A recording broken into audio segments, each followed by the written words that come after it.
Welcome to the Southern U Podcast, brought to you by Darden Archery on the OKest Podcast Network, with your co-host, Matt Brock, Jeremy Ferguson, and Taylor McMurtry.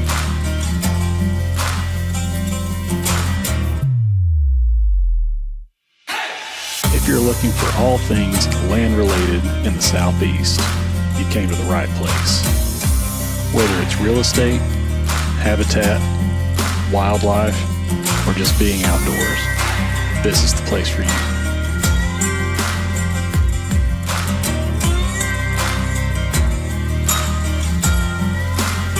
Welcome to the Southern U.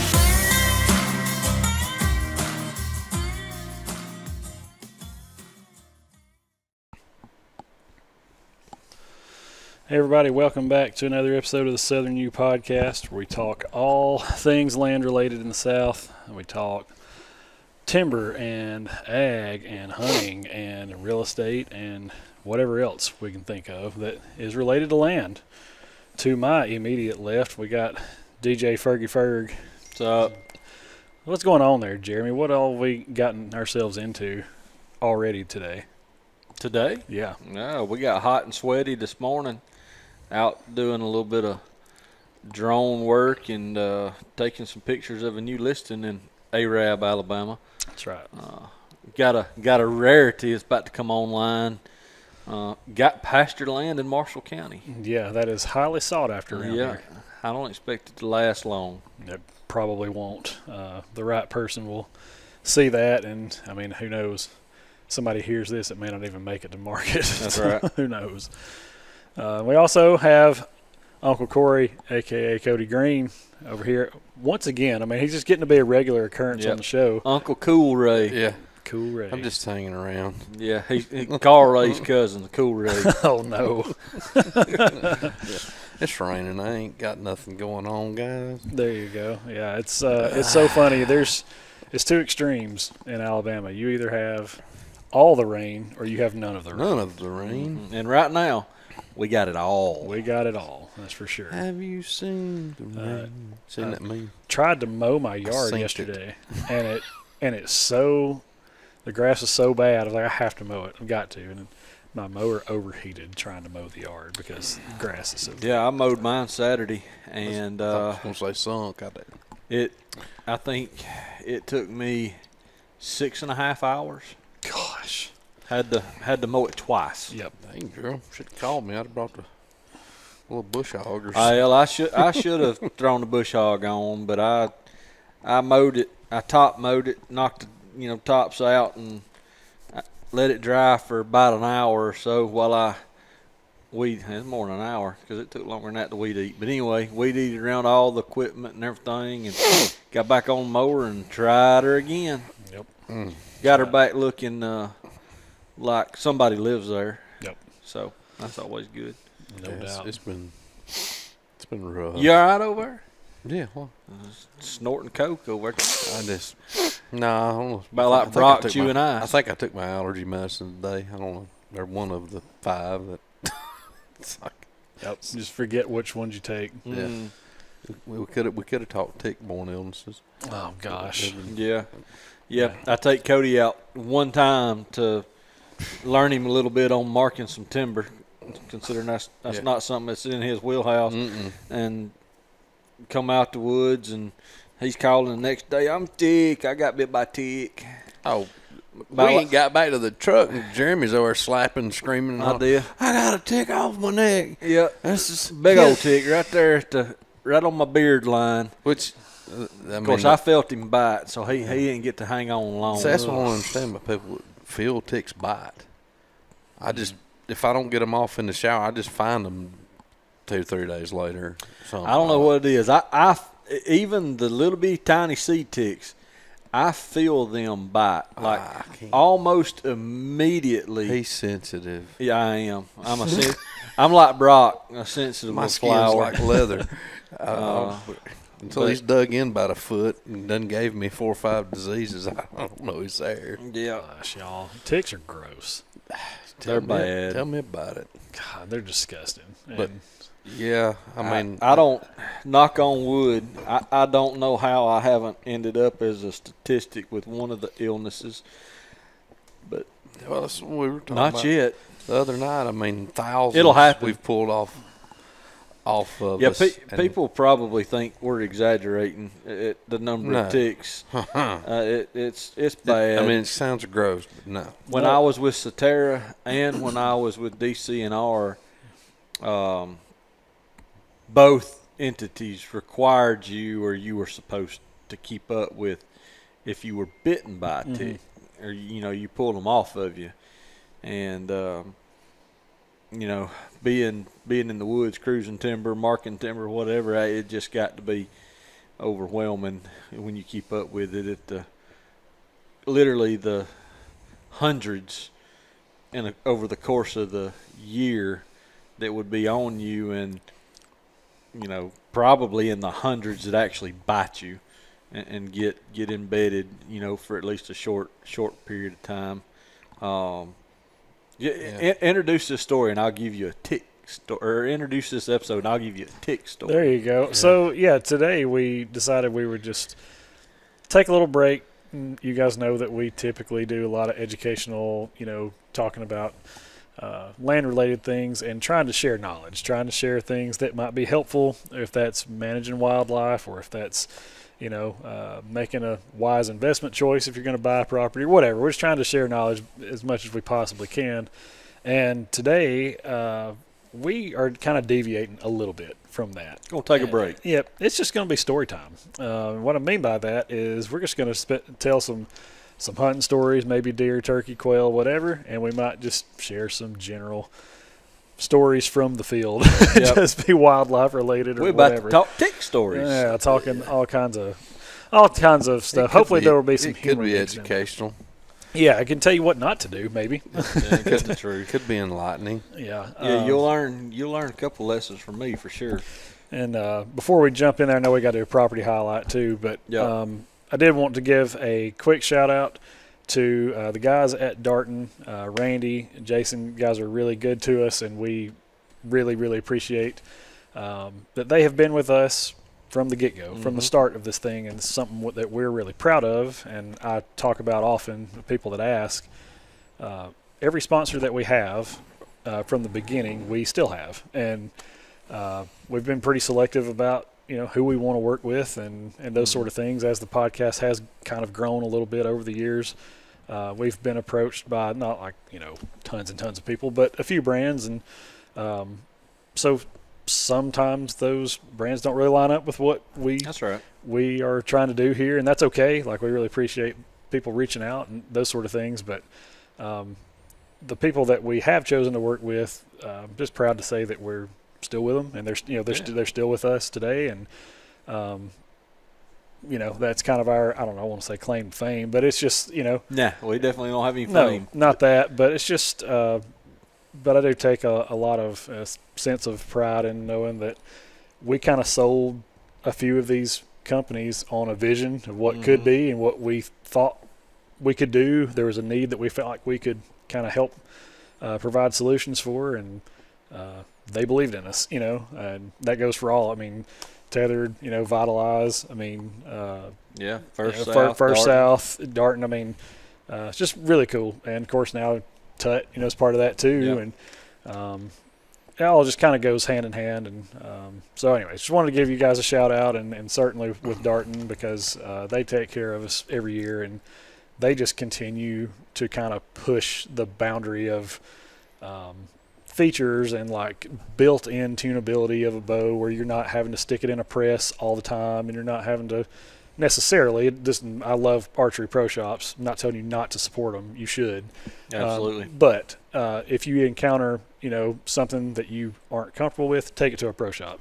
But for the most part, there's a lot of this stuff that you can do yourself. Just because of the tunability that they've put in their technology and stuff. So it's pretty cool. Look, this isn't a hunting podcast, so we don't talk it every day. But I am giving recommendations on somebody at least trying out Darton at least once a week. Yep, I agree.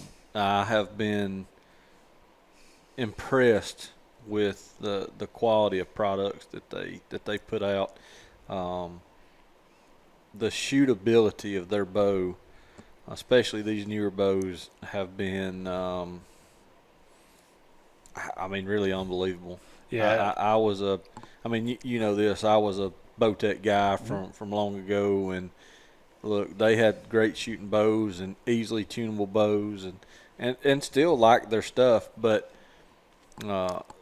Darton has caught and probably, if not surpassed, Yeah. the tunability and the ease of that, and then the shootability of their bows. Obviously, I missed last year with shoulder surgery, so didn't get to bow hunt any, but I am looking forward to tickling those strings. That's right. It's going to be like Michael Jordan. I'm back. Yep.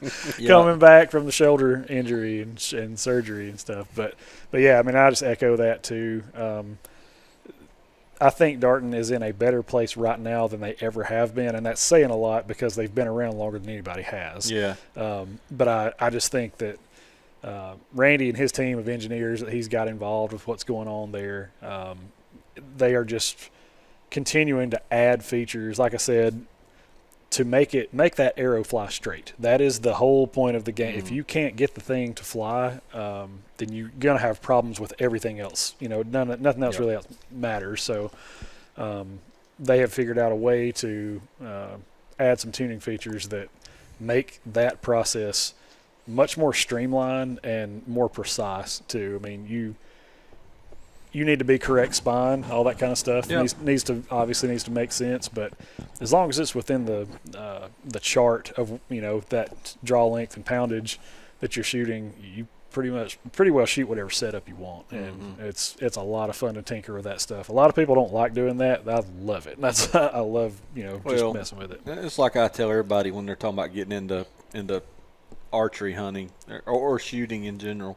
Just go shoot a bunch. That's right. Go shoot them all. Find out which one you like. It sounds like we're shilling here for Darton, and we kind of are. Sure. But go shoot a bunch of different bows. We recommend Darton being in that lineup that you try. But just figure out what works best for you. Every bow isn't going to fit everybody the same. So no, and like I said, there's going to be people that like another brand better or whatever. Go shoot them. More power to you. And by the way, we don't care. Go. The important thing is to get one and shoot and get out in the woods. Go do it. You know what I mean? And don't care what brand it is. So, anyways, just wanted to throw them a little shout out there. And I don't know, you got anything, Cody? Or no? Nah, he's a crossbow hunter, so he don't have. Yeah, I just those new pneumatic gun bows. That's what I use. Well, yeah. I don't, by the way. No, he shoots that one that starts with an M. Yeah, that's all right. I shoot whatever I can get. Right. And I was I've been fortunate through the years to have good support and friends that I generally didn't pay for bow for a long time. So, and then that thing I got good place to be in. Yeah, getting a little bit old, but if I find something that works, I have a hard time. I'm the same way. If everybody that if Matthews helium got stole out of my truck. Gosh, I don't know what year, but I'd still be shooting that bow. That was my favorite bow I've ever owned. I've still got one of my old bows, and I'll never get rid of it. No, I'll crack it out every now and then. I killed more deer with that helium than probably any of the other combined bows I've had. I would assume. Oh yeah, yeah, we're gonna talk about some bow hunting here in a little bit. That's right. We're gonna talk about them. I'm getting back into the little sister shooting the old recurve. Nah, not me. I would love to do it. You gotta have shoulders to do it. I'd love to do it. Just be like, okay, I did it.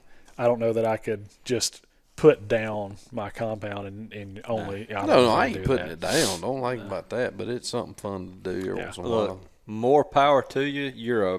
You're a better man than me if that's what you hunt with exclusively. I just never have gotten excited about a recurve. Just never have. I've shot one, and look, I know you can learn techniques to get by all this stuff, but I'm cross-eye dominant, so left-eye dominant, right-handed. Makes it a little more difficult. Look, your brain, if you train it enough, you can do anything. Sure. Okay? But that's just one thing I'd never spent enough time to do, and not going to.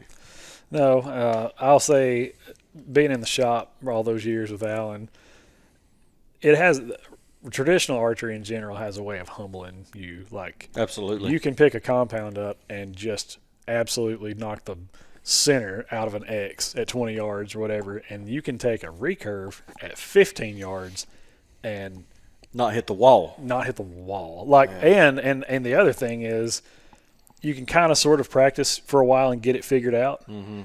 And if you take that recurve and put it down for 2 weeks and then go pick it back up again, it's like starting completely over. The guys that come and hunt with us in camp in Kansas, and we have, I would say on average, 2 recurve shooters a year. Mm-hmm. So one to three, you know, depends on tag situation, who draws, who don't.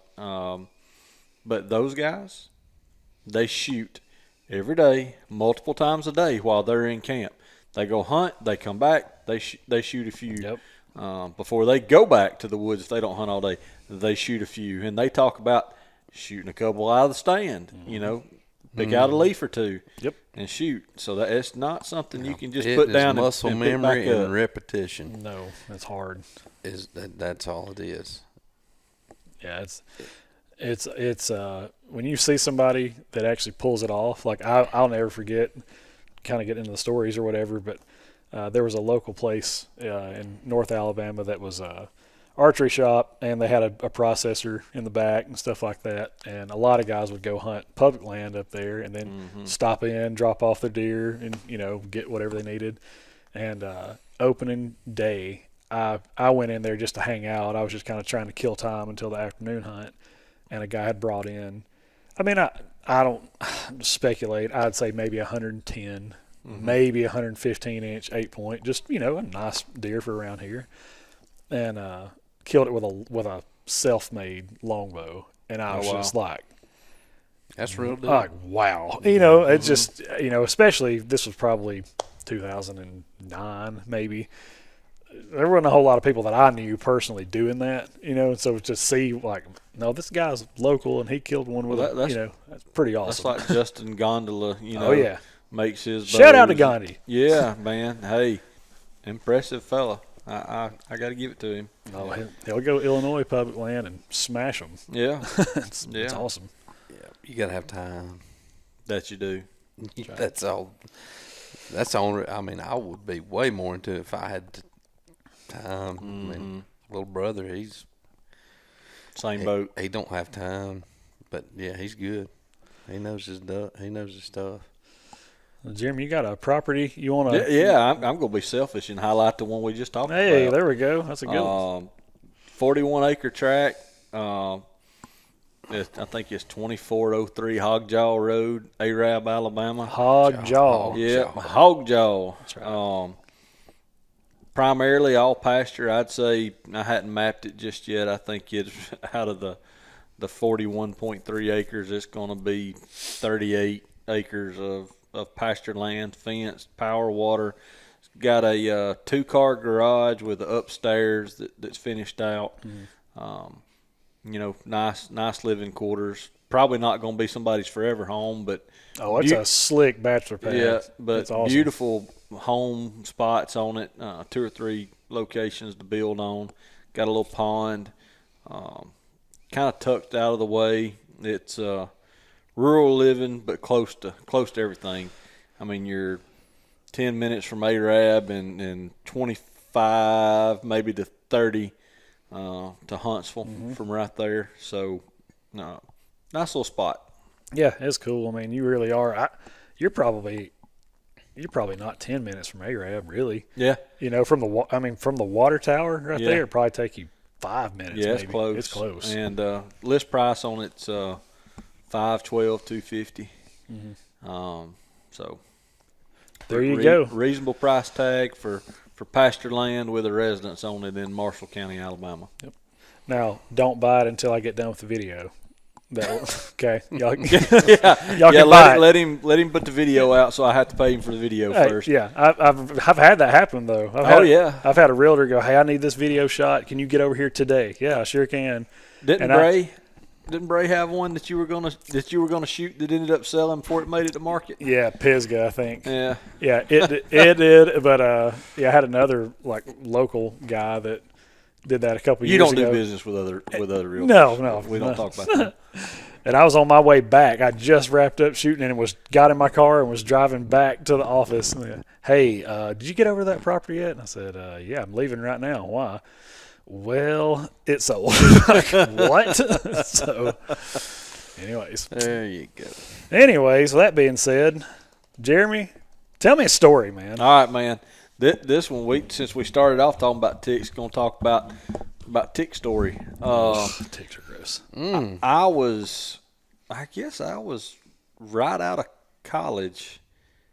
No, I'm sorry. Let me back up. I was interning. So it was, I graduated in December, so I only had a semester left instead of a full year, when I was at Auburn. So the spring prior to that, I was interning, spring, summer. And I had already been taught to cruise timber. So I was cruising and marking timber for the consultant I worked for over in Macon. And so we're out cruising timber, and he gets a guy that is thinking he wants to be in the forestry industry, that goes to church with him. So, I mean, this kid, is 18, I guess, just finished school. And I think was going to a technical college first, and then going to go on and go to UGA and forest. I don't know if it was forest resource or what their degree was, but anyway, going to UGA. But anyway, I'm out there and I'm teaching him cruise timber, and we're going down through the woods, and we've got better part of a day behind us. It's nasty, and in Georgia in the summertime, humid, hot, so we're dripping wet. And I'm walking down through there, and I look, and my whole leg is just crawling, and I'm like, oh no. So got into seed ticks. So I mean, even early on, I mean, I was just an intern then, but I wore gaiters all the time. If I didn't have on gaiters, I was wearing snake boots, and I'd have my pants tucked in my snake boots. So I know relatively reasonably that the ticks are on the outside of my clothes at this point. The kid, and I can't remember his name, unfortunately, he's just out wearing boots, and his pants legs are untucked. Now, we sprayed down, with insect repellent and whatnot. But both of our pants are just moving. I mean, there's literally hundreds or thousands of little seed ticks on us. And I said, look, we're done. I said, go to the truck. And I said, we'll grab the Permanone out. I said, it'll kill what's on the outside. So we spray him off, and as other foresters will do, biologists, folks that work in the woods, we start shedding clothes. And so we're driving to the house. I think both of us are sitting in the truck in boxers, and that's it. Boxers and shoes of some kind that we threw on. And so we get back to the office, and I say, look, man, go home, wash, make sure. I said, check yourself, every nook and cranny. I said, because you're going to have these somewhere where the sun don't shine. Yes, sir. And so I get home, I'm cleaned up, and I'm pretty good, with me having my gaiters on, or I don't remember if, I was tucked or what, but just what I do. I didn't have that many on me, especially not my legs. I found a few on my arms and stuff like that. But that evening, this guy calls, and he said, you don't have any idea what I'm doing right now. You won't believe it. I said, yeah, you're probably right. I said, I'm a little calm in my older age, as I'm graduating college. I've had a big time in college, and I'm acting pretty calm. But I was thinking he was headed out partying, No. And he said, no. He said, I am sitting on the bed and my mama is picking ticks off the bottom of my balls. And I said, yeah, I would have never guessed that. Yeah. But I can picture it. I can picture him two-handing the old satchel and pulling it up, and Mama picking ticks off. Not a hard thing to picture. I hate to admit it, but Been there? Yeah. done that. So, but anyway, I don't think much of it. I'm like, yeah, well, just make sure you get them and shower good, and I'll see you tomorrow. Okay, all's good. Fast forward to the next day, he don't come to work. I didn't think a whole lot about it. He just scheduled what he was doing with Todd, the owner then. And but I called Todd later on. I said, hey, man, you heard from so-and-so? He's like, no, let me see. He said he didn't call and say he wasn't coming. So Todd reached out and got his mama, and they were at the hospital. And he had gotten sick that morning. And long story short, dude had contracted encephalitis, and he died on the table 3 times. He was resuscitated 3 times from ticks and encephalitis. It just apparently when they got him there, he still had numerous ticks. Embedded, and it caused obviously allergic reaction and encephalitis, anything to play with. No. But I saw him, it was weeks later, and, we was talking, asking, how he's doing, all that kind of stuff. But he, for some reason, he decided not to stay in the forestry industry. Yeah, I can't imagine why. So I think I'll work in the office. But yeah, that's my tick story, because I, knock on wood, thank the good Lord that I've had a blue million on me. But other than just some minor infections from the bite that steroids take care of, I've never had any long-lasting repercussions from a tick bite. Oh, I've not had any personally, any issues, but I will never forget me and a couple of my buddies from the Birmingham area were up in Kentucky. We were going to hunt opening weekend at Big Rivers. Big River. Yeah, and so we rent a little cabin. I don't know what the place is called, but it's got a few that you can rent there. We rent one. Stayed there. Yep, stayed there, and some guys next to us, in the cabin next to us, just happened to be from I think it was Blount County, Alabama. So, anyways, we just we're talking to them, whatever. Hey guys, how's it Probably going? Ben. How's it going? Whatever. And anyway, so we would come back in from hunting and talk back and forth, whatever. Well, we leave to hunt one morning, and when we come back, we see them come in, and now I know just from being up into that part of the world, especially that time of year.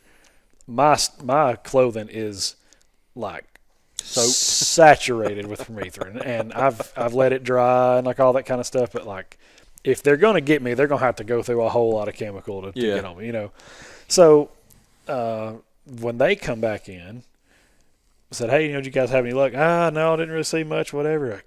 My ankles are killing me. I said, "Well, what is it?" And he said, "Oh man, I got those turkey mites, sea ticks," and he pulled his pants leg up, Turkey mites, and it looked like blisters, like burns or something like that, just a ring around right above his ankle. And we were all like, "Whoa, man, are you okay?" Like, "Oh yeah, this itches like crazy," whatever. Well, the next day, we don't see them. They're just not there. Did they leave? They didn't say they were leaving. Whatever. Yes. And so he had to go to the ER or a doc in the box, something, while they were there and get some stuff for it. And when he came back, we were like, "Hey, did you, just out of curiosity," because these guys were older than us. Yeah. And I was like, just out of curiosity, did you spray anything? "Oh, man, I don't want the bug spray. I don't want deer to smell you." And I said, "No, did you use permethrin or anything like that on your clothes?" No, I don't know what that is. And we were all of us were just like, here's ours. You know what I mean? Spray your stuff down, please, dude. You can't go out here because you know how it is. If you're walking through like an ag field, like beans or corn or something like that, you really don't have anything to worry about. But when you're going through a field of like a hay field or something like that, that's waist high, it's unavoidable. Yeah. Oh yeah. They're gonna be all of you. But I had never seen anyone's skin have a reaction to ticks like that. You could have told me that he spilled acid on his leg or something. It was unbelievable. I did that one time with chiggers, and me and Wade, when we had a place to hunt in Tennessee, we went up there one spring. I don't know what we was doing, just goofing off, I guess. And we got out in the pasture, and it was waist high and stuff like that. And I got eat ass up by chiggers, hundreds and hundreds of them. Like you talking about ankles like that? Well, it was from my ankles to my titties. It looked like I had been shot with rock salt a dozen times. Yeah. And I ended up having to go to the doctor and get the steroid pack and antibiotic because I had so many that it was causing a problem of some nature. I'm not a doctor. I don't pretend to be. No. But that's the worst insect encounter as far as that kind I've ever had. Yuck. Yeah. I've had dozens of times with chiggers. Pretty bad. Yeah. As bad as you can imagine. Mm-hmm. That's what we talk about when you had them all whipped. Here, I guess belt line or whatever. I've had them where the sun don't shine many times, very bad. But I've never really. I might have had a bite or two, and didn't realize it was above my waistline with chiggers. But I've heard this story more than once from multiple men that you'd never be more impressed with yourself. Than when you get some chiggers on your thing and all that swells up to your full skin size. Yeah, make you proud of yourself. Other than the itching, it's not worth it. No, not worth it. Not worth one bit. Yes, sir. They are. Golly, it's funny how that's just lucky somehow. Don't have something, which I'm pending right now. I'm waiting on labs to get back. I think I'm all right, but we just recently pulled some off of me. He being a sissy, y'all. Hopefully, but that reaction I had the other day was a little disturbing, but I think we're all right. But golly, I just hate those cotton picking things. Yeah, I've not figured out their role in the ecosystem. Like if they just disappeared. You hadn't heard? That's all possums eat, man. Oh yeah. Turkeys eat them. I mean, if they were just wiped off the face of the earth, does it affect anything? You got a little sister's comment. What did he say the other day? Ticks, spiders, rattlesnakes. And sharks. And he doubled up on sharks. All sharks die. I was just like, for somebody that don't go to the beach or get in the water, he sure is pissed off at sharks. Yeah. Well, once upon a time he did, and he used to fish with me a lot in the ocean and on the boat. It'll instill a hate for them that you'll never get over. Ain't no doubt about it. The tax man, baby. The tax man's you got to pay that tax. That's right. I tried to explain that to my oldest. He's like, why do they call him the tax man? I'm like, because he gets a cut of whatever you catch. So there's nothing you can do about it.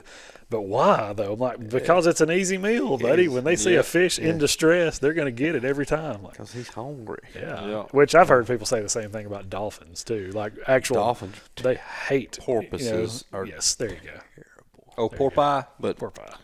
I will stand on and I will forever be, I think, my least favorite thing is barracudas. I've not had any run-ins. Golly, them things. They're worse. They're bad. They're worse than sharks. I mean, I've been but they freak me out. They scare me. They're one of the reasons I won't get like serious, but like like learning to dive and stuff. Like on no part of a barracuda. Yeah, they see shiny stuff, they just eat it. Yeah. I mean, And his head got a shine to it. Yeah, my whole life I've spent fishing at the coast, and Orange Beach. Gosh, I was at the pier a few weeks ago. Went down there and catching Spanish mackerel, pretty good. And I've seen tons of stuff, out there. And to my recollection, I've never seen a barracuda off the pier. Yeah. And I had probably a 4 or 5 pound of stud of a Spanish coming in, and got it right, to the point where I'm about to start getting it up, and about that time, right out from under the pier, I just see about a black missile nearly long as that couch, and it hits that thing, this ball of blood blows up, and I start screaming. I thought the old Bama saltwater guy was there. And I watched his stuff, and I started screaming because in my brain it was a 50-pound king mackerel. I was like, somebody throw down there's a big king just ate my Spanish. And by the time I got my rod that I had rigged up for kings and got back over there with a live bait to throw at it, 2 or 3 guys had threw down there, and they were like, I was like, what did it? Did y'all get broke off by what? They're like, no. They said that was a barracuda, and I was like, ain't no barracuda, no. And the more I thought about it back in my brain, I was like, that was a barracuda, because he just kind of came up there and shook his head real fast, and then it was over.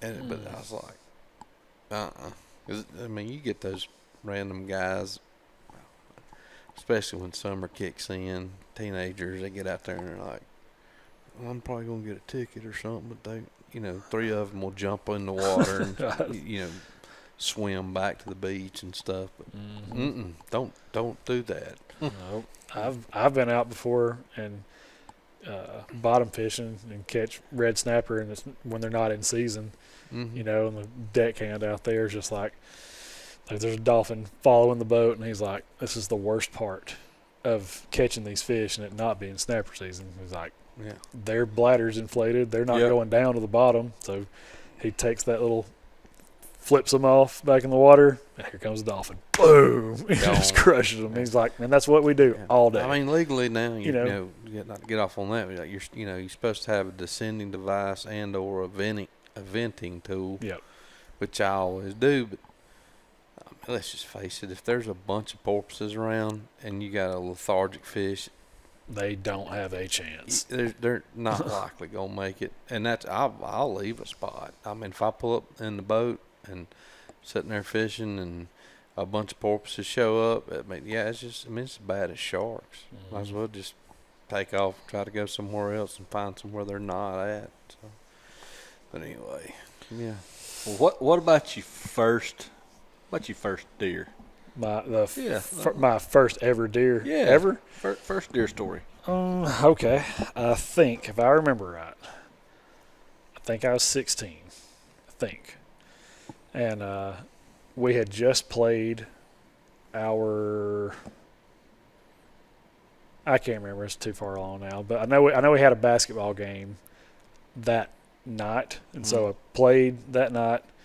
And then the next morning we were going to go hunt. And so I remember Dad had a lease that was somewhere here in Marshall County. I still don't even know where it is. Like, I can't remember exactly where it was. I'd try to go lease it again. But real small piece of property, and we were the only ones that were going to get to hunt it and that kind of stuff. But I know it was late enough in the year that it was rifle season because I had the old 30-30, baby, Marlin. And so I'm in a climber. And if you can imagine, now, like looking back, like just knowing what I know now, like I can climb a tree so fast in a climber and just, not even really think about it, or in a saddle or whatever. But then I was still really green and, didn't really have my confidence going up down a tree yet. So I'm probably if I'm 12 feet off the ground, that's the highest that I'm possibly going to get, and probably closer to 10 feet. But we get up there in this little hardwood bottom, and I don't know what everyone else's experience is hunting in the state of Alabama. I realize that there are much larger and healthier deer populations elsewhere throughout the state than there are here. Mm-hmm. But up until that point, I can only count on one hand how many deer I've seen from the stand at that point. Like, I would go with my dad. He'd drag me to the woods. We're going to kill a deer today. Never would see a deer. You know what I mean? And I'm sure that I was probably loud and, not sitting still and all that kind of stuff. But I'm just like, Dad, we have been – how many times have we been sitting in the woods? Like, we never see deer. We're never going to – you know what I mean? And we're going to go hunt this morning, and I'm just not – I'm kind of zoned out. I'm like, nothing's going to happen the same way it never happens. You know what I mean? Like, I'm just kind of out of it. And anyways, he's in a climber about 20 yards behind me. And he's got, like you were talking about, the big VHS cam. He's got the video camera with him. And I just happened to hear something, and I look over, and there's 2 deer eating on briars. And there's just kind of a little I'm kind of hunting on, I guess, a saddle. And they're down here in this bottom, and they're coming up to me. And I just can't believe it. Like, I can't believe that. Oh, my God, there's a deer. I am in a tree with a weapon in my hand, and there's a deer. Like, I can't believe this is happening. And anyways, both deer come up. I have no idea what they are. I just know that they're deer. They come up, stop, and start munching on some more briars, and I shoot. And Dad gets the whole thing on camera or whatever. I felt good about the shot, but again, I'd never shot one, so I'm kind of expecting it just to go bloop. Yeah. Well, it don't. I shoot, and it runs, and I'm like, I really felt like, because it wasn't far. I'm going to say it's probably 50 yards, maybe. I shoot, and it runs about 35 or 40 yards, and I see it just do a flip. I'm like, I did hit it, and so anyway, that's the first deer story of mine. So iron sights or optic on the No, it had a scope. It had a scope. The old side saddle scope. Yep, a little Tasco. Were you in the world class? No, well, or this is is standard Tasco. Yeah, that's right, just a standard Tasco. Okay, so not rich kid. No. Okay. Nope. Matter of fact, with Dad's. Dad has a Browning 270 bar, the semi-auto. That's what he's hunted with forever. Matter of fact, I think he bought it the same year I was born. Yeah, probably smooth bore by now. Yeah, probably. And if he was here, he'd tell the story. But he said, when I bought that gun, I bought it, and I was at a pawn shop, and he's like, it was all I could do to afford the gun. You know what I mean? I could not afford to buy some, real nice optic on it. And he said, look, I need a scope for this gun, but I don't have the money. Like, you're going to have to make me a deal or whatever. And he said, the guy behind the counter said, this is a good scope. It's cheap, but it's a good scope or whatever. And it's just a regular old Tasco, and probably 3x9 or 40, something like that. Yeah. And it's all they had back then. Yeah, kill more deer. Threw it on there, will. and he had that same scope on that gun until I was probably 30 years old. Oh, wow. And finally, there was one day that he got it out and was going to use it, and for who knows why, a seal, something leaked, whatever, but there was condensation behind the glass. Pretty common thing with those. And so he had to had to replace it at that point, but anyway, back to the deer story. I was so like tore up and just so like, Oh yeah. Dad goes the classic like, hey, you've just killed your first deer. What are you gonna do now? And I'm like, I'm gonna go get it. Like, it's taking me to say like, I'm going to Disney World, or whatever. But I didn't get it. It was way over my head. I was like, what are you talking about? I'm gonna get the deer. So, and it was. We get down there to it, and it's spikes about like that, whatever. But, hey, the old buck deer. the old buck deer. I got a good story about them right there. So that was my first one, and then Many. I'll save y'all. We'll talk about that one at a later date when I finally killed one with a bow. Well, after that's what years. I want Corey to tell his Yes. I was like, his first buck with a bow let's hear it. on the fence yeah. fence line. Oh, yeah. Because I was you probably do it way more Okay, elaborately than I do. then but I'll do it. We can both chime in, but yeah, was I 15? Yeah, I 15 or just- 16. Yeah, I think I was driving. But yeah, I had a stand close to where I grew up, and you know, Dad was a pretty good deer hunter, and he would always, try to put me in pretty decent places, but I never had confidence in him. I'll go ahead and put that out there. There's a good reason. Rest his They soul. they were hunting non-existent deer. They weren't. Know I the mean, feelings. they're deer, but they were pressured. They were hard to hunt. There weren't a lot of them. But anyway, so Marshall County, Alabama. I mean, back was this late '90s, or there's not a whole lot of deer to be had, and you either had really good places or you had a place, and it was like, well, there's deer there. Mm-hmm. So anyway, but that was kind of my spot, and the old fence line up through this pretty kind of a thick ridge that went up through there. And, I had shot and missed a doe, or I think something. I had never shot it a lot because I've always been so meticulous, and Daddy always said, "Son, I'll tell you one darn thing: if you don't shoot at them, you dang sure ain't gonna kill them."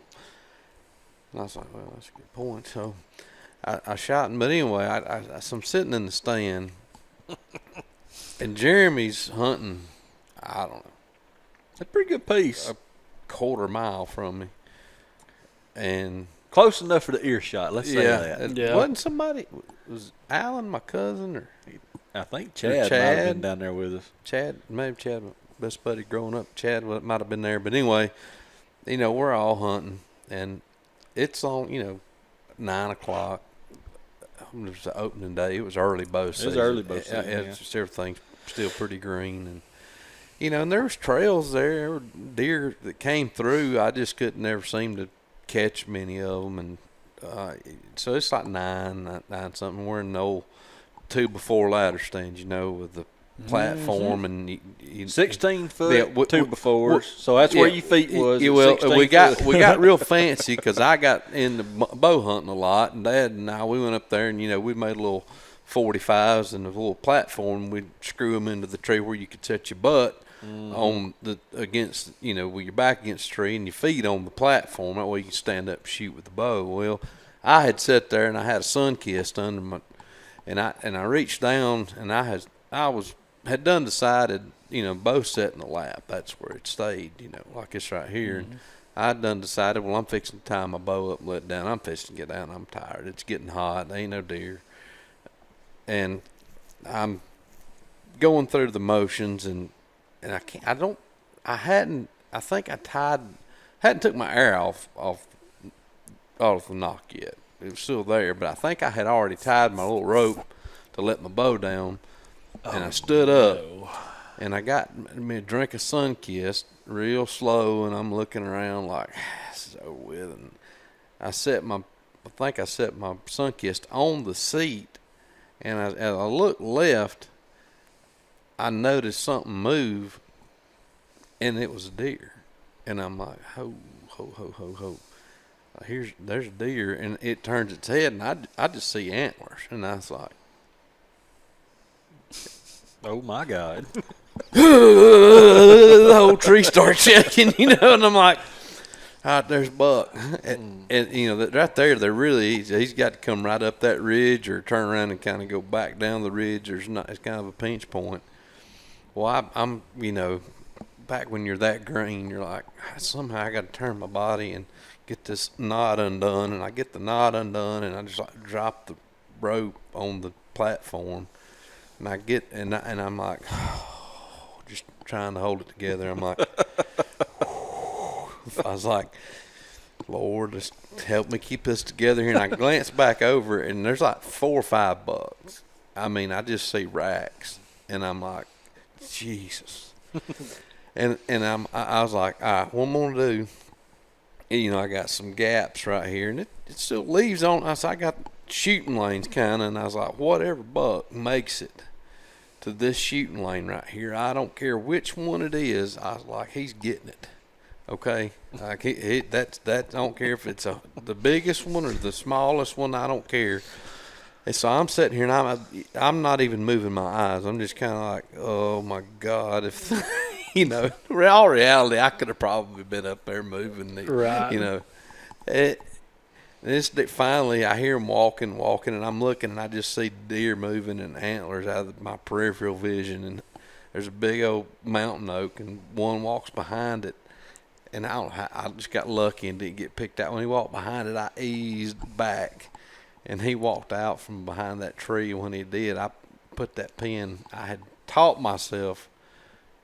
I had written on my bow, that old PSC F1, that said, pick a spot, aim a touch low, squeeze, was my notes to myself.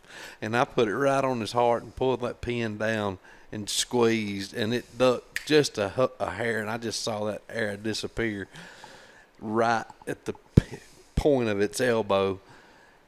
Thwop! And it run, and Jeremy, you can tell the rest. Because I just collapsed with my head in my hand. I was just like, oh, he didn't collapse till after he said something. Yeah, and literally, I knew it was done. I probably am a quarter mile from him. And look, to me, from my perspective, because I hunted with Uncle Corey down there a lot through the years, and you know how many deer I saw through all the years? One. I mean, to me, this place was a desert of deer, just like my house is. No deer. But apparently Uncle Corey got to see them. But anyway, I can't hear the shot. It's a bow. But all I hear echoing through the woods is, I got that son bitch! I mean, that's just all I hear echoing. So I didn't even know what I was saying. But I mean, I just seen that arrow disappear. And back then I shot feathers on, I think we had just went to Carboneras, and they were like 2 chartreuse and a orange. I don't know, they're bright. And when I seen that arrow hit where it did, I knew that deer was dead. And but yeah, the sad part to it is I scream, I got that. It's not just like go down, and I'm like, whew, and I look, and there's like 4 bucks and like racked. Like wall hanger style, like nice deer, and they're just like standing there like, what the crap is going on around here? And I'm like, oh my God! And then they just all put their flags up and start just walking off. And anyway, but yeah, got the old, what was it, like a 6 or 7 point, or something like 6 that. point, I think. We did the whole, got down, went home, went to the store, ate breakfast. Got something, woke Dad up. Dad was convinced I'd shot a possum. Told me, don't tell me this bull crap till I come back with a dead deer in the truck. And we went back and get the deer and tracked it, and it went a screaming 43 yards. Staggering distance. Yeah, just right over there. Back when I shot Vortex, that big old. Looked like you hit it with an axe. Yeah, 2 3/4 inch cut. Yeah, it looked like you went up through there with a fire hose of blood shooting it out everywhere. So funny. Man, my experience with bow hunting is so different. I know. Yeah, you're the outlier. Let's preface Jeremy with, he grew up hunting where there was deer. Most people now, well, I don't know. We've discussed that, and I can't remember. But if that place is or whatever, still the way it was, it's developed. It's got houses on it now. There's, if you got that in the right people's hands, there's not there's no amount of money that somebody wouldn't pay to hunt that. Back in the day, for sure. If it was like it still was, just the sheer amount of deer that were there, and that you could see every time you sat, and everything from that to this, and everything in between. Well, I hunted a couple of years before killing my first deer with a gun, but not there. My dad grew up in Jackson County, Stevenson area, and they still had a family farm. And I'd tried to kill, didn't have anybody take me. Dad wasn't a hunter, so he'd take me up there and drop me off and at my uncle's, and I'd stay. And my older cousin hunted some, but he was already working, so he never had much time to spend. So just never was successful. And they'd only take me up there during like Thanksgiving or Christmas for a couple of days. That was it. So for a couple of years, I got to hunt a couple of days. And then my dad worked with my father-in-law at Mueller Company, and he had a club up in Southern Tennessee, and so Dad paid for me to be in that club, and so I could ride up with my future father-in-law. He didn't Unbeknownst know to at the me. time. Foreshadowing. Yeah, foreshadowing.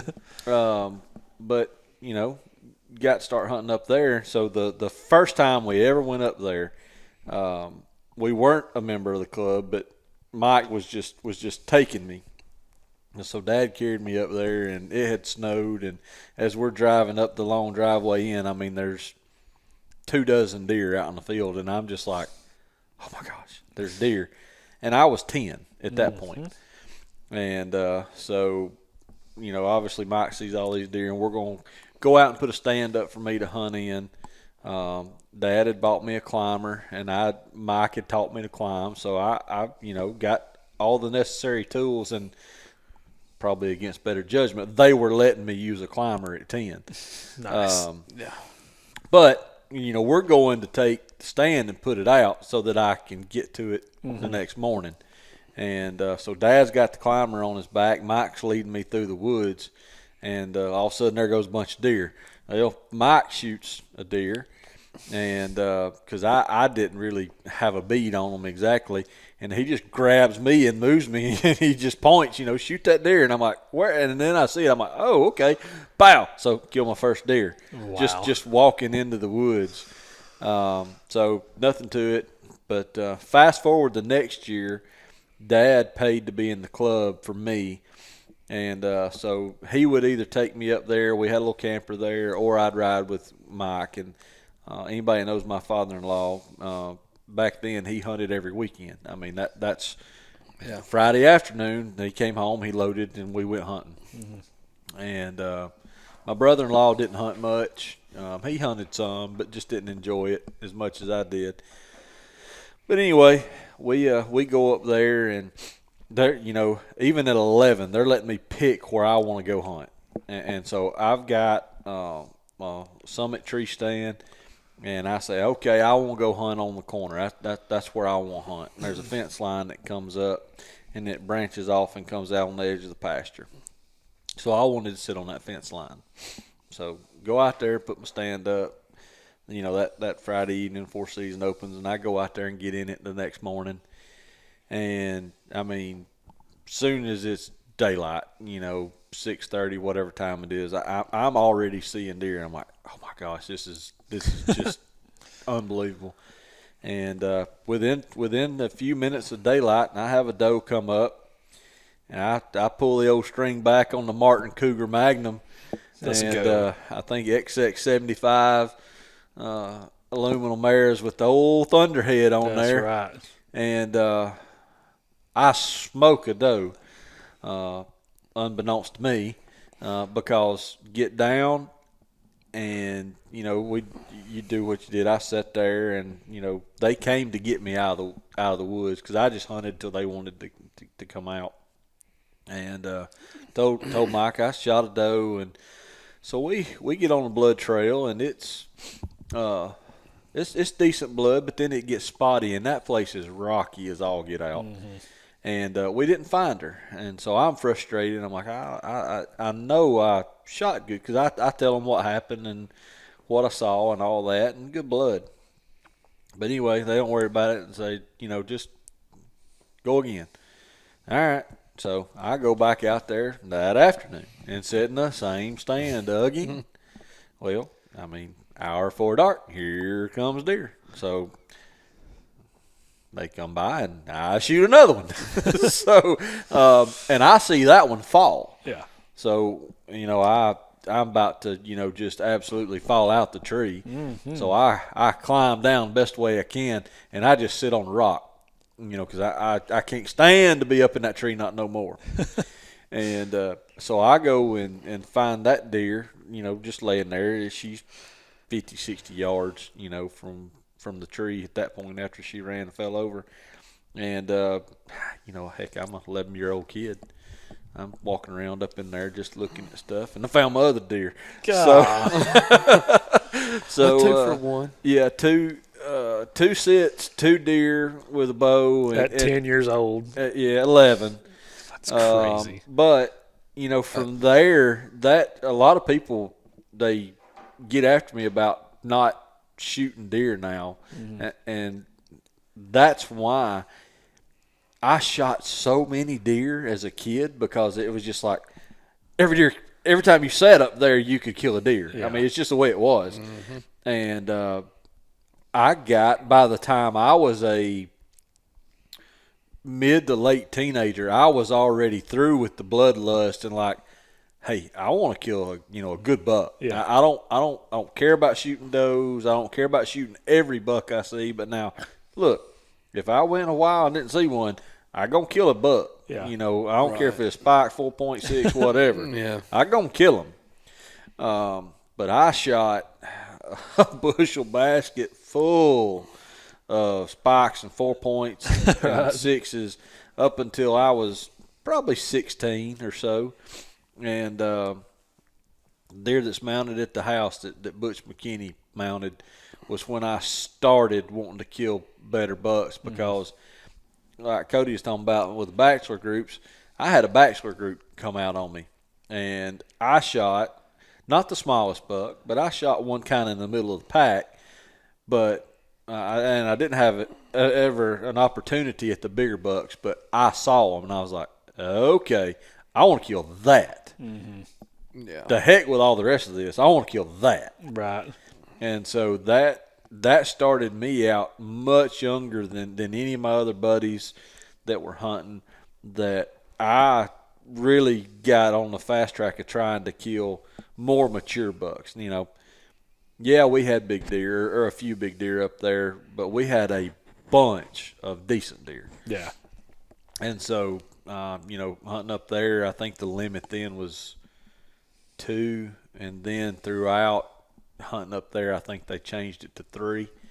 But I would kill my 2 or 3 bucks every year. Yeah. And that, not that any of them were big, but they would be decent bucks. Yeah. So anyway, yeah, I had a far different experience when it comes to trying to kill deer with a bow. He was spoiled, is what he was trying to say. Spoilt, arse rotten. Spoilt. Yep. With a T. I mean, but the thing is but then I would come. They were there and hunt with Cody, and I'm like, man, this sucks. Yeah. Yes. Ain't no deer. There ain't no deer. When we got to hunt together, and imagine my experience from the other end of the spectrum, it's like, oh yeah, when he go with me, you want to come up here and hunt with me at least in Tennessee? I guess whatever. And I went up there.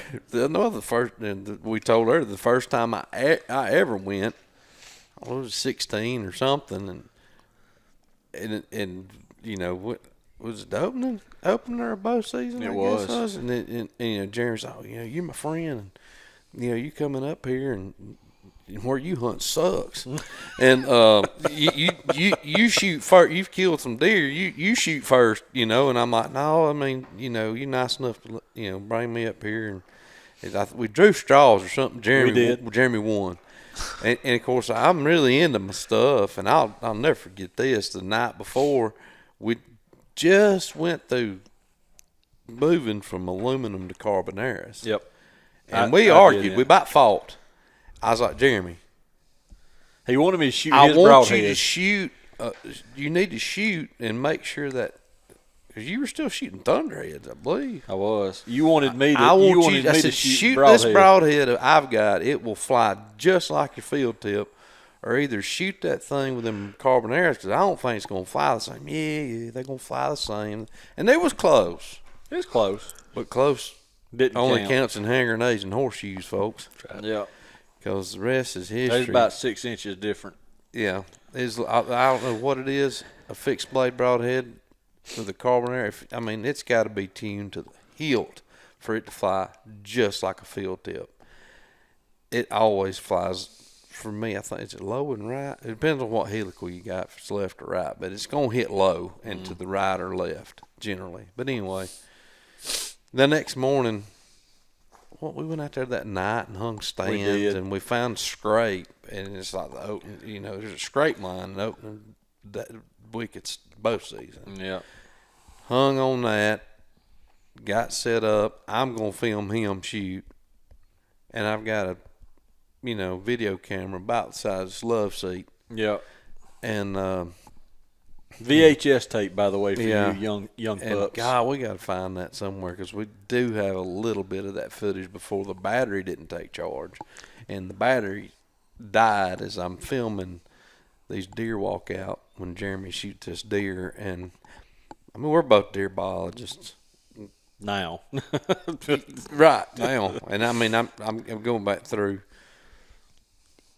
I've held 250, 200, as big a whitetail deer, natural whitetail deer as they make on this earth, all the way down to this. It's a big deer that Jeremy shot that day. But we got up in that tree that morning, and it ain't got good light yet, and Jeremy's like, I see a deer. And we've jacked up in the same tree, climbers, and I'm above him, and he's right below me, and he's aiming right at the bench. It's got this trail on it, and here comes deer, and it's like buck, and Jeremy's on the string, and he's like, and I'm like, hold on, there's a bigger, and he's getting on. It might have been like a 10-point or something, wasn't it? Like a nice. The one I shot? No, it was a nice 10. And you drew back, and he's gonna fixed, shoot him. And I said, ho, ho, ho, ho, ho, ho. No, don't move. And you were like, oh, shit. And, I mean, out walks this deer, guys. It's like, at that point, the biggest deer, I mean, hands down, I'd ever seen in the woods. Nothing close. I mean, and, Fergie, I'm having trouble with the camera. I'm like, okay. I was like, I don't know if it's filming or not. Just shoot the deer. Shoot the deer, and the arrow flies, and it hits him about 30 yards. And at the moment, it looked, I mean, it was a little low, but it looked like he might have cut his heart out. I mean, good shot. But long story short, it was not. A low and left hit with a thunderhead in the brisket spells lifelong disaster. Yeah. Because we tracked that deer for a day and a half. Yeah, we tracked that deer for several hundred yards and decided to come back. We hung our bows in the tree on the blood trail and was walking back to the camper and just not thinking anything about being anywhere near the deer. We left the blood trail, hundreds of yards ago, and stepped up on a rock, and he was laying at the base of the rock. And he got out. He got up and stood about 25 yards from us. Just turned back and looked at us. And way. out of our lives he ran. Yeah, I'll never get, because I stepped up on a rock or something. I heard something. I looked, and a little doe kind of bounded up the hill, and I was like, something just don't feel right about this. It's still imprinted in my brain. He came out, like stuck his head out from behind that big boulder, and was from me to Jeremy. Oh, he's right on. And I was like, and as he came out, I saw the hole where he'd been shot and the blood running down the back of his leg. And that was so he just made a giant loop on you. I think it was a 12-point. But I mean, it was wide. Oh yeah. It was tall. I mean, it was hands down 160 plus inch deer. And it happens. Yeah, that hurt. I think it hurt both of us. Mm-hmm. What did it, Mike? Everybody drove up. Yeah. We were trying to find that deer bad, but That was the first experience, and they got a lot better after that. Oh yeah, yeah. We had better experiences after that. But we had some fun. Mm-hmm. We were up there.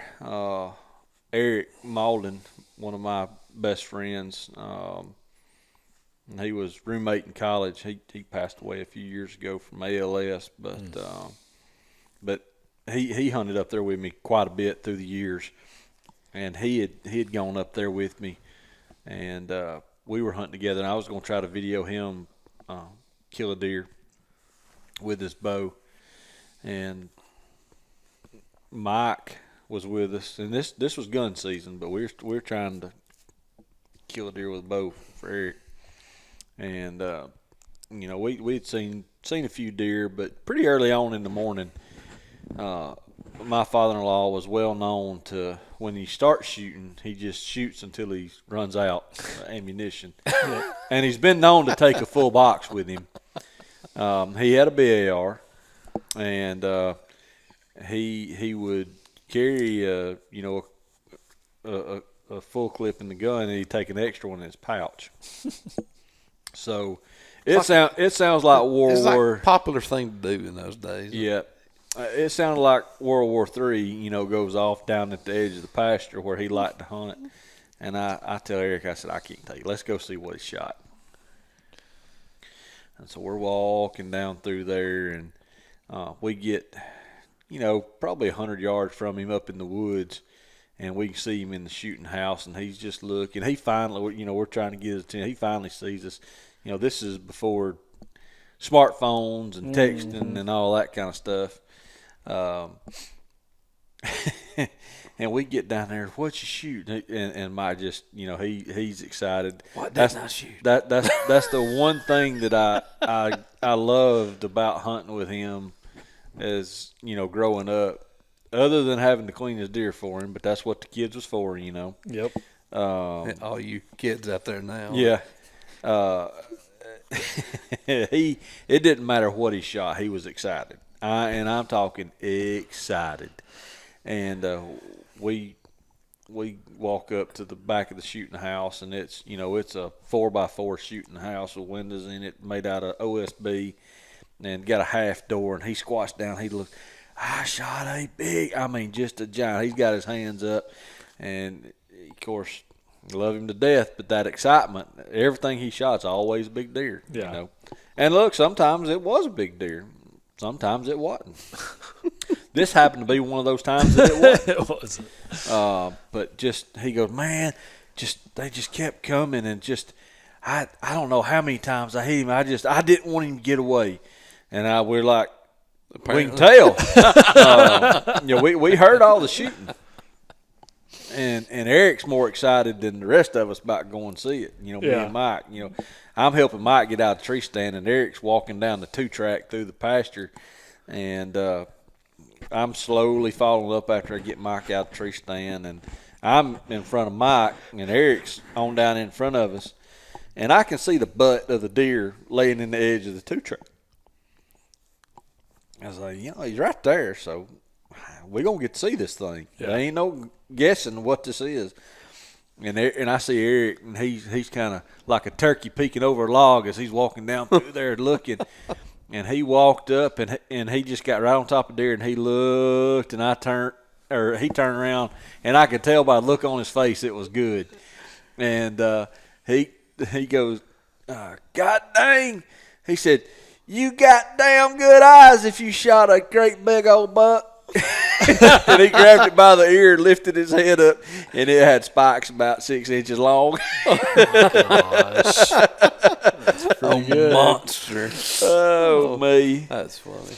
And he did that to a buddy of mine, O'Brien, too. Byron went up there with him with Mike one time. I don't know. I couldn't go. He shot a baby. Yeah. Oh, Lord. Yep. Told Byron, man, I shot a great big one, and Byron's helping him blood trail it. But it was another one of those World War III episodes, trying to get the deer on the ground. And look, I tell people that's hunting, if you shoot, and you know it's the same deer and it's getting away. Shoot till it ain't moving. Try to kill it if you especially wounded it. But he's that was his MO. If it's still moving, keep shooting. Yeah. But he had shot a doe first, so doe's laying there dead in the road. Yeah. But he had shot at this buck that was pushing the doe around, and he just keeps telling Byron about how big it was, what he saw, yada yada yada. And Byron's trailing up this doe, and Cody kind of knows what I'm talking about. But they go all the way back across the gravel road, cross the wood line below the campers, and get up past the campers on the next hill. And Byron said, I was going through there and rounded the corner around the big treetop, and he said, there's just a deer looking at me. And he's like, I looked closer, and he said, it's a little old spike, but it's bleeding. And he's like, he turned around and got Mike's attention. He's like, is that what you shot? Get up here. Is that? No, I shot a great big buck. And he's like, well, that deer's bleeding. Evidence shows that you shot that one. But Byron got him around the treetop, and Mike shot and finished the deer off. And there where he was hunting, it was actually pretty good poke for what he was shooting. But coming through the cedars, he said the bucks kind of changed up order on him, and he just, as soon as it came out, he shot. Pop. Yep, and that happens, honestly. Oh, it happened up there a lot. Oh, it happened to me up there. Yeah, I was shooting at what I thought was it was a good deer, and they were going through cedars, and I just let them change order one time, and I mean dropped him like a sack of taters, and I was pumped and get over there, and I shot the big old cow horn spike that had been behind the buck originally. And I was like, and immediately knew what I did. Yeah. But look, Corey it just happens. was more excited than he was on this big old monster he killed, and we got up there, and I was like, no. No. It happens. But I did the same thing in Skyline in similar type country one year, and a bunch of bucks came off the side of the mountain on me, and it was just, dang, there's a nice buck. And people may have ever hunted in that part kind of the country and rocks. You can hear the deer coming off the mountain For a mile. Yeah. And I'm like, okay, well, if that's a nice buck, there's more coming. I can see them for a while. I'm going to see what all else is coming. Mm-hmm. I had 2 or 3 one real nice buck, and I was still watching it. And here come this deer. Right, it sounded like about the last deer, and I mean, big-bodied son of a gun. And it was staying kind of slow moving up through there. And I swore I'd seen a rack on it, and I was like, that's old Hammer Time right there. That's the big dude. I squeezed off a shot, didn't think nothing else about it. All the other deer ran off. I was like, I got a good one. Got a good one. Got down, trailed it up, and I think it was 152-pound doe. God. Yeah. Oh, good one. I'm talking about her head was that long. I mean, it was, and when she died, she fell with her head over a rock. So I was just seeing that body, and I was like, it's all relative when you're in the moment. And I was like, that's a big bodied deer. I was like, what's he got on his head? Mm-hmm. And I got up there, and I was like, ears? Where's? There ain't nothing here. And I was like, what? Yeah, it was. Yeah, well, that was bad, but yeah, I let a 130-inch deer walk off and shot a doe. But old Uncle Corey can attest to that place in Tennessee back then was eat up with turkeys too. Oh yeah. Oh yeah. I dug the picture up here a while back of Uncle Corey's first turkey. Oh yeah. Yeah. I can't remember where that made it to the Facebook or made it somewhere, but yeah, this was a place when we first started going up there. It wasn't. Oh, it was stupid with turkeys. I mean, and we're just figuring it out. 15, 20 gobblers just like standing out, and out in the pasture. Like I'm talking about. Like, I tell you how bad it was. I carried him up there because I wasn't much of a turkey hunter then. Cody's the one that got me into turkey hunting up there. I was like, look, we'll go turkey hunting, but I want to build some deer feeders. So we turkey hunted in the first morning, didn't pan out, and well, we just kind of give up during the middle of the day. It got hot. We was gonna build deer feeders on the side of a tree, and I had cut some 55-gallon drums, and just the bottoms out of them, and cut kind of a U out of them, and we're screwing them to a tree, and then building a little roof over it on the tree. And every time you'd hit a nail to drive it through that tin, up on the mountain. yeah. So there was turkeys. the next day we got after them, and Uncle Corey made it happen. Yeah. Of course, it's made it happen. Yeah, I don't think it's not that difficult when you sit under about 30 birds. Yeah. in the dark. Jeez. Yeah. I mean, God, it's such a shame that places like that, or that place in particular, is maybe gone forever. God, what an amazing place that was. I mean, yeah. I mean, we literally. What was the thing? We heard them gobbling in that draw. Like we knew up in the mountain where most of them were roosted, and we knew how the mountain road went up through there, how to get close to where they'd be. Yep. Sit down in the dark, and we had done watched 3 or 4 gobblers that had started gobbling, pitched out, and were like strutting, but farther away from us before the one I actually killed started gobbling in the tree That we were sitting against. Yes. And We sat under them. Under 'em. Yeah. under many of them. Without meaning to. Yeah. And, oh, boy. Target rich environment. It was. Yeah. He called a little bit, and he just and this, I mean, I've seen it out of the corner of my eye. How them little flutter down. Them little maple seeds fall like that right there. Yeah. And so that's what he looked like. Yeah. And Just right on top of turkeys us. just falling out of trees, and when we're like, what we gonna do? We're going, and I'm like, oh, this is like goblin blowing side of my face off, and I like start moving a little bit because I can see it, and he'd strut and behind a tree, and I'd move a little bit. And then he'd look and he'd gobble, and Jeremy's like, well, I was like, I'm fixing to kill this son of a gun. And Jeremy's like, can you see it? And I was like, yeah. And he's like, well, kill it. And I finally got around, and we had a decoy in the road like 15 yards in front of us, and we're by this big oak tree, and like it's pretty much got us covered. Like he can't really see us. But he's seen that decoy. And by the time I finally get turned around, and he's like looking at me, but he can't tell what my gun barrel is. And I like left-handed, I got like the bead on his head. He's screaming 8 yards. And boom! And I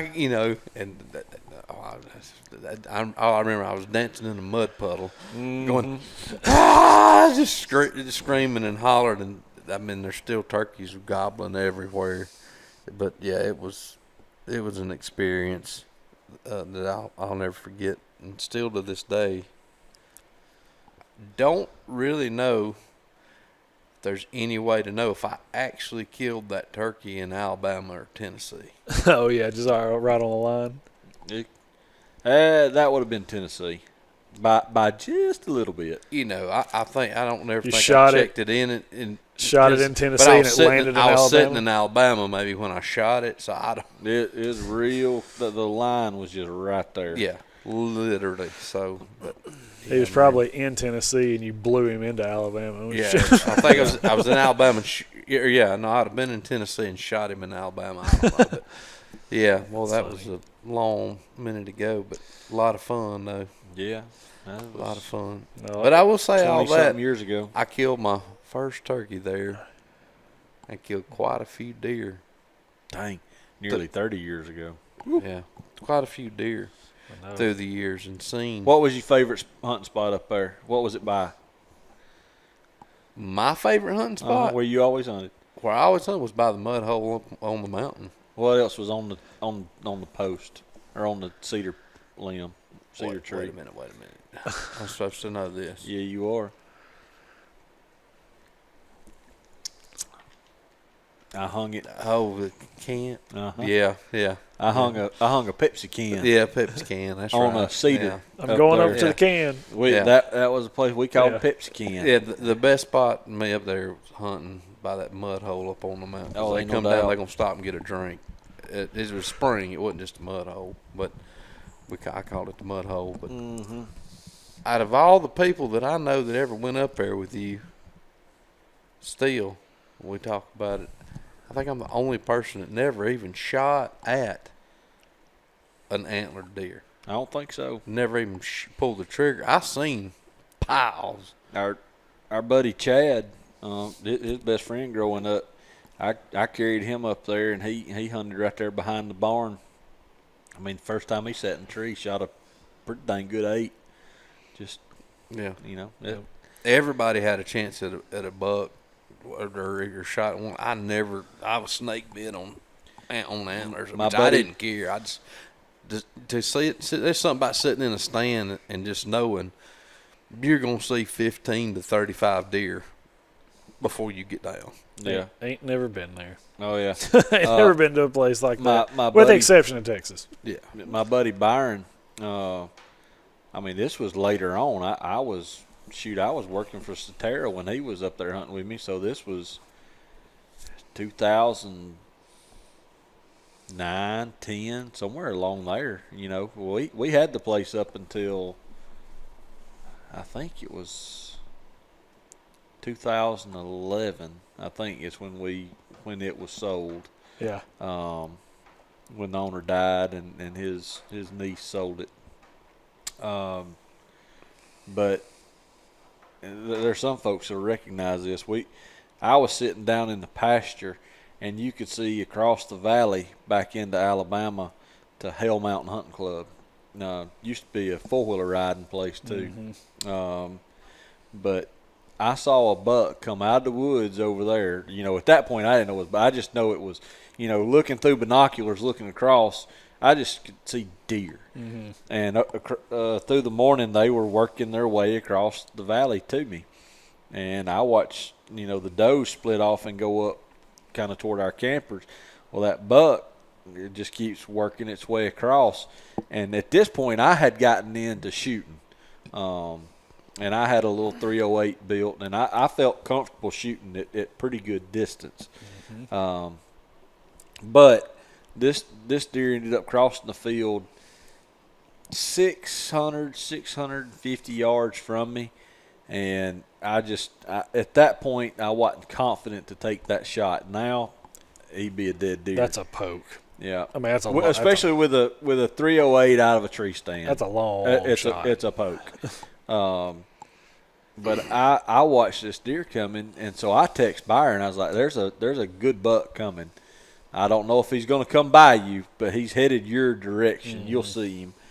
And man, time goes on. I'm texting him. His radio silence, and finally, pow! And you hear the bullet hit, and I was like, "Oh my God, he got him!" Yeah. And so I sit there. Still radio silent, a lot like Cody and Kyle. By gosh, the minute that there's a trigger pulled, it is radio silence. Piss on you. I don't care what you want to know. We're not telling you jack. Finally he texts me back, and he had spine shocked this deer, and so he hit him high, and he just dropped. And Byron said he sat there a minute, kept a gun on him, looked dead. And he said, as he was sitting in a ladder stand, he said as he started getting out of the stand, going down the ladder, he looked up, and the buck got up and went up through the woods running. And we found hair and speck or two of blood, but inevitably he shocked that spine, dropped him, and deer got back to his senses. It is and off he still went. it's still just unbelievable to me that a deer can just eat a shot like that and Yeah. get up and walk away from it. You know Oh, what I yeah. mean? Like, it's a gun. We're talking about center fire, like whatever. That's probably what he's shooting, a 308 or 270. He was shooting a 270. a 270. I mean, my gosh. We called it playing laser tag. and we've all played laser tag a time or two. Yeah, Gosh, man. The thing with deer is, it don't know what has happened, and that, they have the most will to survive about as any it's animal crazy. I've ever seen, and they're just like, okay, well, I'm still functioning, but they don't have in the back of their brain of, well, I could die from this or whatever. They're just, I can still go. Let me just keep going. My shoulder hurts. Yeah, and they get up in the woods and they're like, well, I feel okay. Well, I probably should go back to eating again. I mean, especially like, I know that you've seen it in the Midwest and stuff, but like, I mean, They back to chasing those. yes, like there'll be Dad's told me stories of one of his hunters shooting one a front facing shot. Yeah. And he said, we saw it the next day in the middle of a cut cornfield with this much arrow hanging out of its chest, running a doe around. Oh, yeah. It's I've seen how in the world. I've seen them shot in the shoulder, and it looks like a dadgum sideways car antenna shaking off as they're chasing stuff, through the woods. But I think they couldn't tote that off. yeah, man, I killed one in Tennessee years ago that somebody had shot with a bow parallel to the spine. Oof. And I killed the deer, and we were cleaning it, and it's like, what is that in the tenderloin? And sliced it out, and it was 20 inches of a arrow with the tip, or the tail end broke off, no fletchings, with a broadhead, just laying perfectly parallel to the spine. That had gristled up, and it was from the year before. Mm-hmm. Just gristled all the way up around it, just fine. And you say there was a little scar like where they shot it right by the butthole? No, it came up by the butt. And my father-in-law, this was, before I had learned anything about deer anatomy much, other than reading magazines and stuff. I was a teenager, but he shot one, through the hindquarters, hit the femoral artery, bled out. But he shot one with a muzzleloader with a sabot one time, and it didn't go anywhere from where he shot, just a few yards. Mm-hmm. And I got down there and I was looking at it, and there was, I didn't realize he'd shot it through the hindquarters first, and I grabbed it and was looking, and finally I saw where it had the holes, but it shot through both hindquarters, and it blew his sack off. And I was like, my gosh, if you shot my nuts off, I'd die too. I'd beg for death. For real. I'd have to go run off a cliff or something. Yeah. Might as well be dead. Yeah. That's funny. Yeah. Well, and that place was special. There ain't no doubt about that. Ain't no doubt. But talking about hunting stories. And it's amazing what'll save their life. The biggest deer still yet I've ever killed, I killed with Uncle Corey in Texas, and people can give me a hard time or not. I don't give a rip. It's got its tags in, still in its ears. Oh yeah. What was that program called? Was it Triple T or whatever it was? Trap something transfer, whatever. Yeah. But anyway, basically catch a big native deer, catch them with a helicopter, and move them to a different location. Stayed in Texas. Yeah. Native deer. Yeah, so. native deer. You just essentially take them, enhance the genetics of the herd that you're managing, and it was one of the original bucks that we had trapped and moved for genetic purposes. Good reason. It was a 200-inch plus native South Texas deer that we identified and caught and moved to the ranch that I managed, and we just let them breed. Basically, if it had tags, it was a good deal, because you were going to be there until you were just died of old age. pretty much, and some of them made it to the point where they were so old we decided to start taking some of them out because we were getting returns off of their offspring, and I was blessed to work for some good people and had a really good boss, and he was just like, do what you want to do. I don't care, You can take some of his deer out, and I didn't care. I mean, I got to shoot what I wanted to, and I decided to give that one to old Dean, my old good buddy. But and, I go out there and kill a phenomenal deer, and we're doing something on the ranch. I think it was the next day, and we're going down the road, and he stops, and he gets out, and he walks up to this dadgum, what's those trees called? Good Lord, Mesquite. Mesquite. And he points at a limb. He said, "You see that?" And I'm like, "Yeah." He said, "That's why you getting to shoot that deer." Yeah, one of the somebody else had shot at that deer the week prior and had hit that little limb, and it was still hanging on. Yeah. But that's what saved that deer. Well, I always tried to take care of my old buddy, but yeah, I do remember that. Now, think about it now, we had kind of went on we need to kill some deer spree. Yep. Spree. Look, that's never a call that I'm gonna regret taking. Is, hey, we need somebody to come out here and kill some bucks. I'm your huckleberry. Yeah, load your stuff up and come on. And that's kind of the way it was out there with me. Mr. Rod. I always be one of my heroes. Good, as good a fella as you ever meet, and he was just like, I don't really care. He's like, but don't want just anybody. He's like, but a deer like that, he's like, feel free if you want to kill it. He's like, don't, just I want it killed. I want it done ethically, and sure. And I know you'll appreciate it. And I was like, well, I've got somebody else that would, or other people. And he's like, I don't care what you do, as long as you're overseeing it, whatever. It's somebody you want to. He's like, that's your business. You the boss on that deal. And I was like, all right. So, yeah, I gave away some really well, and now I'm blessed to have been able to do that because it's deer that otherwise probably never would have. I've got to kill deer that I never imagined I'd get to kill, and they were native, wild deer. They weren't breeder deer.